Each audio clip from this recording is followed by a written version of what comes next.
के मुख्यमंत्री पुष्कर सिंह धामी आपको बता दें प्रेस कॉन्फ्रेंस करें, सीधे आपको वहां लेकर सुहेलदेव जी की 40 फुट यहाँ पर एकत्र हुए। मैं सबसे पहले तो आप सभी मीडिया के सभी मित्रों का, हमारे print media, electronic media, digital media, हमारे सभी छायाकार बंधु, मैं आप सबका हृदय से आप सबका स्वागत करता हूँ, आप सबका अभिनंदन करता हूँ कि वैसे तो आपसे प्रत्येक दिन किसी न किसी रूप में भेंट होती है, कोई दिन ऐसा नहीं होता है और बहुत बार बाइट का भी नहीं होता है, तब भी आप लोग बाइट करवा लेते हो और सहजता से आप सबसे भेंट होती है। लेकिन आज ये विशेष अवसर है। मैं मनबीर जी का धन्यवाद करता हूँ, इन्होंने यहाँ पर आप सबका यहाँ संयोजन किया है। अध्यक्ष जी का धन्यवाद, कुलदीप जी हमारे पूरे कार्यालय को यहाँ पर सब देखते हैं, और श्री खिलेंद्र चौधरी जी। आज हम राजनीति के उस ऐतिहासिक कालखंड के एक महत्वपूर्ण पड़ाव के पूर्ण होने के अवसर पर यहाँ पर उपस्थित हुए हैं, जिसमें आदरणीय प्रधानमंत्री जी के नेतृत्व में आज भारत दुनिया की एक बहुत बड़ी वैश्विक शक्ति बना है। सक्षम, समृद्ध और आत्मनिर्भर राष्ट्र के रूप में स्थापित हुआ है। आज पूरी दुनिया भारत को आशा भरी निगाहों से देख रही है और पूरी दुनिया का केंद्र बिंदु आज भारत बन गया है। और ये 11 वर्षों का कालखंड आदरणीय प्रधानमंत्री मोदी जी के नेतृत्व में जो चला है, इसको स्वर्ण अक्षरों से अंकित किया जाएगा। इस कालखंड में विकसित भारत और आत्मनिर्भर भारत के संकल्पों को सिद्धि तक पहुंचाने के लिए अनेक महत्वपूर्ण प्रयास हुए हैं। प्रधानमंत्री जी ने और उनकी सरकार ने रात दिन लगातार इसके लिए प्रयास किया है और ये यात्रा 2014 से आदरणीय प्रधानमंत्री श्री नरेंद्र मोदी जी के नेतृत्व में भारत की जनमानस की आशाओं, आकांक्षाओं को धरातल पर उतारने की यात्रा रही है। देश की आज़ादी के बाद देश का जनमानस जो सरकारों से उम्मीद करता था, अपेक्षाएं रखता था, आशा रखता था, उसको धरातल पर उतारने का काम प्रधानमंत्री मोदी जी के नेतृत्व में हुआ और उन्होंने सबका साथ, सबका विकास, सबका विश्वास, सबका प्रयास के मूल मंत्र के साथ हमेशा राष्ट्र प्रथम की भावना को आत्मसात करते हुए राष्ट्र के नवनिर्माण के अनेक मार्ग बढ़ाए हैं, अनेक मार्ग प्रशस्त किए हैं। और प्रधानमंत्री जी के नेतृत्व में ये कालखंड न केवल भारत के उज्जवल भविष्य की मजबूत रखने वाला है, बल्कि हमारी समृद्ध सांस्कृतिक विरासत के संरक्षण और संवर्धन के लिए भी बहुत महत्वपूर्ण रहा है। और इन 11 वर्षों की इस गौरवशाली यात्रा को कुछ बातों में, कुछ पन्नों में समेटना आसान नहीं है, लेकिन मैं आपको फिर भी आज के इस महत्वपूर्ण अवसर पर, जहां औपचारिक रूप से आज सब लोग आप लोग उपस्थित हैं, कुछ महत्वपूर्ण तथ्यों से भी अवगत कराना चाहूँगा कि मोदी सरकार ने देश की राजनीति में पॉलिटिक्स ऑफ परफॉर्मेंस की एक नई परिभाषा, एक नई कार्य संस्कृति स्थापित की है।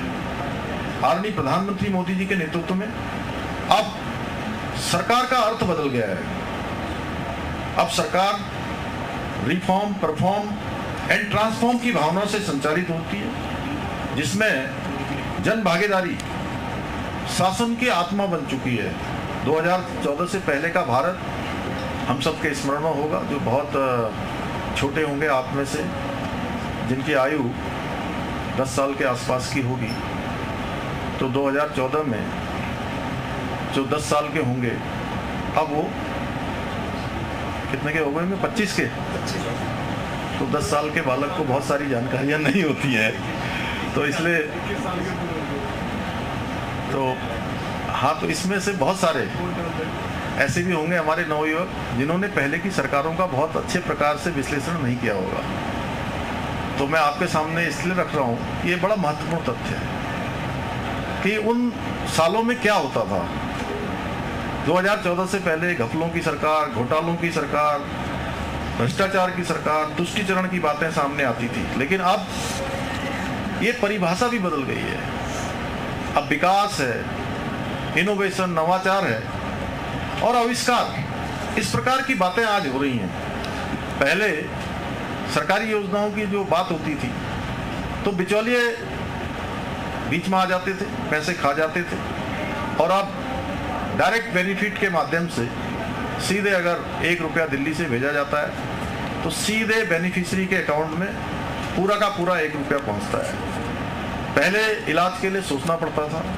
देश की आज़ादी के बाद ये तो बिल्कुल सच है, आप सब भी इस बात को स्वीकार करेंगे कि कोई सरकार, ऐसी सरकार नहीं आई जिसने कि ये सोचा कि देश के गरीब लोग, ज़रूरतमंद लोग, जिनके पास साधन नहीं है, संसाधन नहीं है, वो अगर बीमार पड़ जाएं तो उनके इलाज का क्या होगा। ये पहली मोदी सरकार है जो आयुष्मान भारत योजना लेकर आई और गरीबों का इस योजना के माध्यम से आज अस्पतालों में मुफ्त इलाज होता है। पहले हम केवल आयात पर निर्भर रहते थे, इंपोर्ट पर निर्भर रहते थे। आज मेक इन इंडिया ने इसकी ताकत ने एक्सपोर्ट में भी अब हम लीड करने लगे हैं। इसमें भी हम दुनिया के प्रमुख देशों में हमारा नाम आने लगा है। पहले हम दुनिया की अस्थिर अर्थव्यवस्था में आते थे, आज दुनिया की हम चौथी सबसे बड़ी अर्थव्यवस्था बनकर एक वैश्विक शक्ति के रूप में स्थापित हुए हैं। और ये 11 साल विकास के, विश्वास के और बदलाव के रहे हैं। आज देश का हर नागरिक बदलते हुए भारत को देख रहा है और अनुभव कर रहा है। कांग्रेस के राज में भी अनेक नारे दिए जाते थे, गरीबी हटाओ, लेकिन अब आंकड़े बताते हैं कि मोदी सरकार में पिछले 11 सालों में 27 करोड़ लोग गरीबी रेखा से बाहर निकले हैं। जनधन योजना, उज्ज्वला योजना, प्रधानमंत्री आवास योजना, जल जीवन मिशन, स्वच्छता अभियान, किसान सम्मान निधि, मुफ्त राशन, आयुष्मान भारत योजना, लखपति दीदी योजना, ऐसी अनेक योजनाएं, मैं उनके नाम गिनाऊंगा तो काफ़ी सारी योजनाएं हैं। इन योजनाओं ने जन कल्याणकारी, इन योजनाओं के माध्यम से देश के करोड़ों नागरिकों को आज इसका लाभ मिल रहा है। उनके जीवन को उत्थान का अवसर मिल रहा है, जिसका परिणाम है कि आज भारत गरीबी की दर में 5 गुना से अधिक की कमी आई है। ये 11 वर्ष शासन के नहीं बल्कि राष्ट्रीय स्वाभिमान की पुनर्स्थापना के 11 वर्ष रहे हैं। धारा 370 की समाप्ति हो, 3 तलाक का कानून समाप्त होना हो, उस पर प्रतिबंध लगना हो, सीए, वक्फ संशोधन जैसे विषयों पर साहसिक निर्णय इस कालखंड की पहचान है। आज भारत की विदेश नीति में भी हमारी सांस्कृतिक पहचान और गरिमा, इसकी स्पष्ट झलक दिखाई देती है। ये एक दिव्य संयोग है कि विकसित भारत के अमृतकाल के 11 वर्ष पूरे हो रहे हैं और जब दुनिया में हमारी सेना के द्वारा चलाया गया ऑपरेशन सिंदूर का भी डंका बज रहा है। और भारत ने ऑपरेशन सिंदूर के माध्यम से पाकिस्तानी आतंकी अड्डे हों, 100 आतंकवादियों से अधिक को मौत के घाट उतारना, उनका सफाया करना हो या एयरबेस को निशाना बनाकर, ये अब स्पष्ट कर दिया पूरी दुनिया को कि भारत अब सिर्फ शांति की बात नहीं करता बल्कि आवश्यकता पड़ने पर घर में घुसकर आतंक का सफाया भी करता है।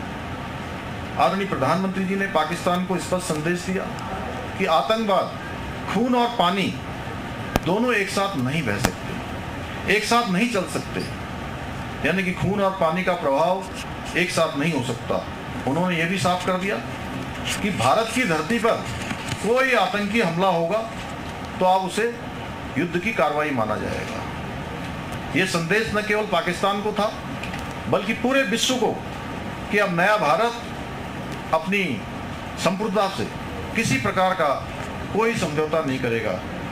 आज भारत में निर्मित ब्रह्मोस मिसाइल, जिसने पाकिस्तान में तबाही मचा दी, आकाश मिसाइल, तेजस, INS विक्रांत, प्रचंड अटैक हेलीकॉप्टर जैसे स्वदेशी हथियारों के साथ भारत आज एक आत्मनिर्भर रक्षा शक्ति बनकर भी उभरा है। और भारत के हथियारों की गूंज आज पूरी दुनिया के अंदर गूंज रही है, डंका बजा रही है। प्रधानमंत्री जी के दूरदर्शी और कूटनीतिक नेतृत्व का परिणाम है कि भारत न केवल रक्षा उपकरण बना रहा है, बल्कि आज भारत दुनिया को रक्षा की उपकरणों का निर्यात भी कर रहा है। आज भारत का रक्षा निर्यात 34 गुना बढ़कर 23,622 करोड़ तक पहुंच गया है, जो मेक इन इंडिया और आत्मनिर्भर भारत की असल तस्वीर है। आदरणीय प्रधानमंत्री जी के नेतृत्व में ईज ऑफ डूइंग को भी धरातल पर उतारते हुए भारत की जो वैश्विक स्तर पर 142 से सुधरकर वैश्विक रैंकिंग 142 से सुधरकर 63 पर पहुंची है।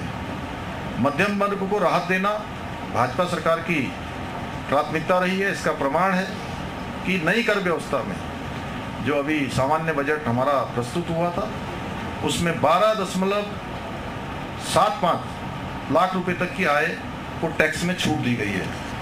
मोदी सरकार ने इंफ्रास्ट्रक्चर को, विकास को एक नई रफ्तार दी है।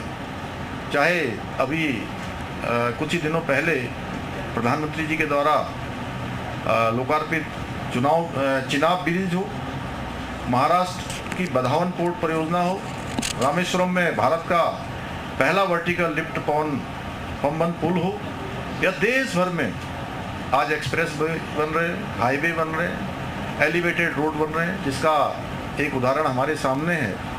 यहाँ पर जो दिल्ली से देहरादून एलिवेटेड रोड, जिसका कार्य अंतिम चरण में है, चाहे हमारे ऑल वेदर रोडें हों या भारत माला श्रृंखला की रोडें हों, एक कोने से दूसरे कोने को जोड़ना हो, या हमारे अनेक लिफ्ट परियोजनाएं हों, ये सभी भारत के इंफ्रास्ट्रक्चर को एक नया आयाम दे रहे हैं।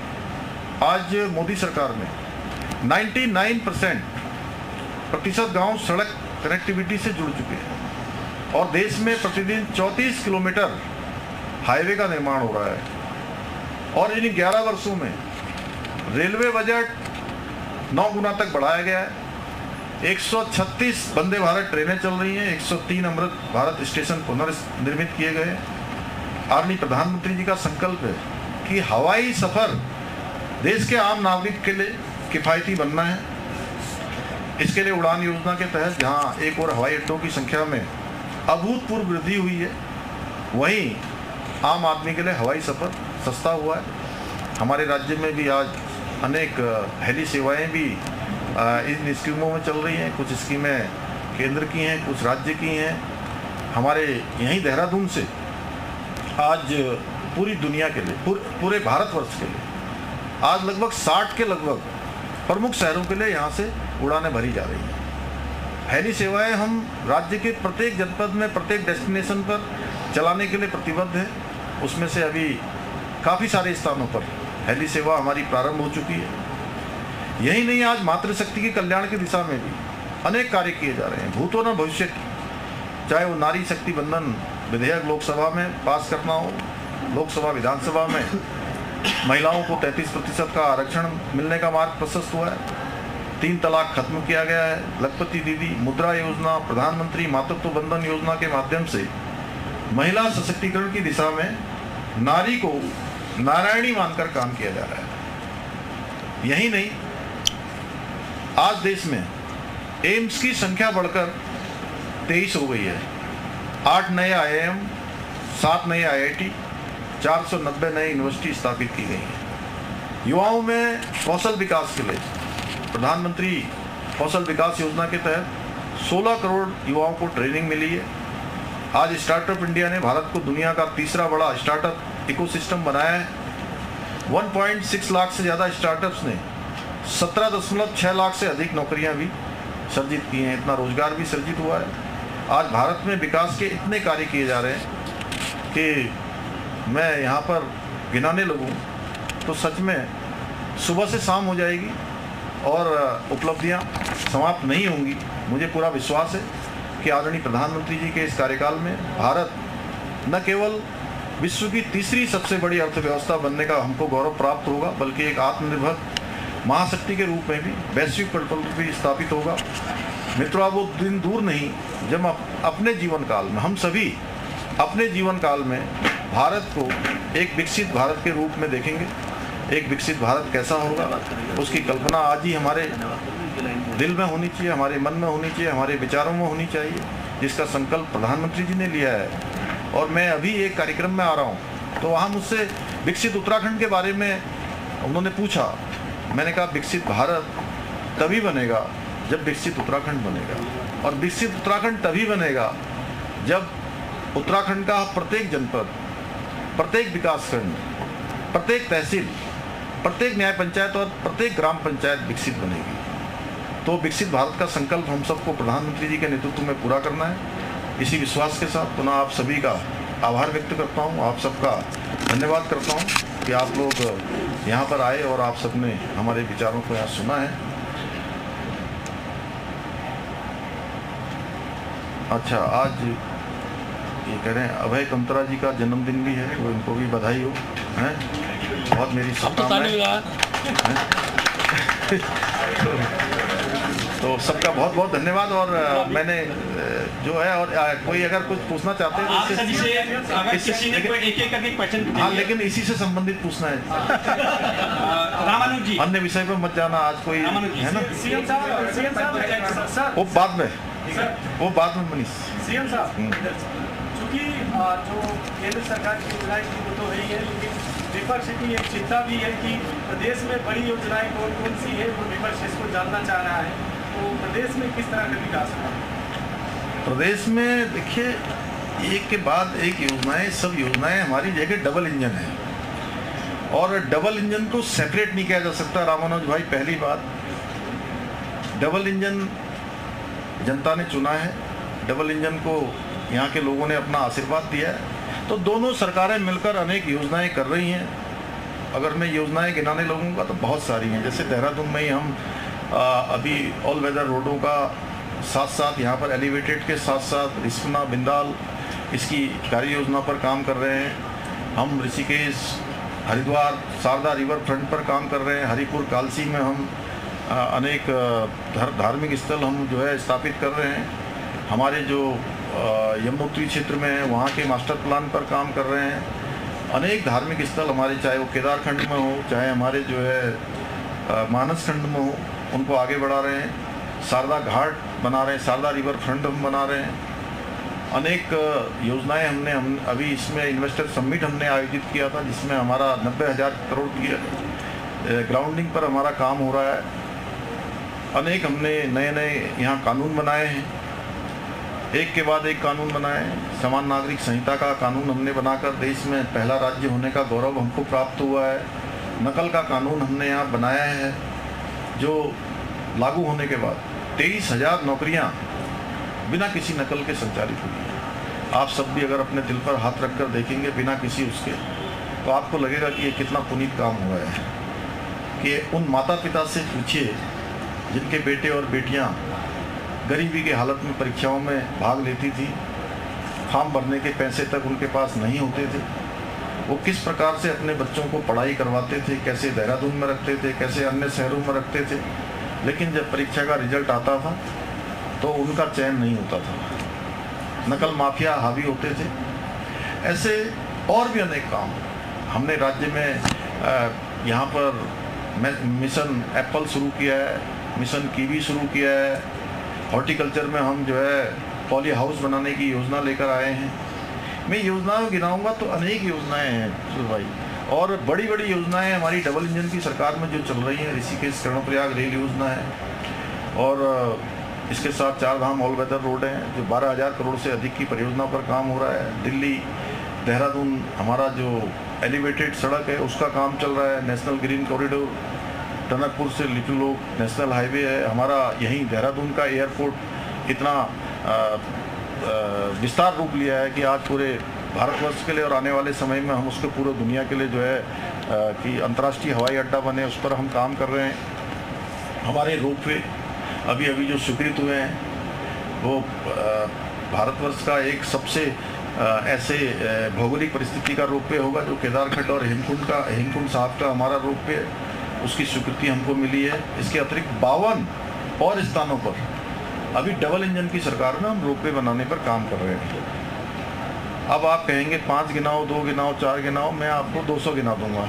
सवेरे से शाम हो जाएगी। मुझे लगता है आप लोग पहले ही बहुत लेट हो चुके हैं, लेकिन अब सामने हैं तो बताना तो पड़ेगा ही, और आपको भी पूछना तो पड़ेगा ही। तो इसलिए मैं कोई बुरा नहीं मान रहा हूँ, लेकिन हमको इस बात का बहुत संतोष है कि 2014 में मोदी सरकार बनने के बाद पूरे देश के साथ उत्तराखंड में भी जो है अब विकास की चर्चा जोर पकड़ ली है। और विकास की जहाँ तक बात है, योजनाओं की जहाँ बात है, हमारा विकास, हमारी दिशा बिल्कुल सही दिशा में जा रही है, बिल्कुल सही दिशा में जा रही है। इसका एक प्रमाण है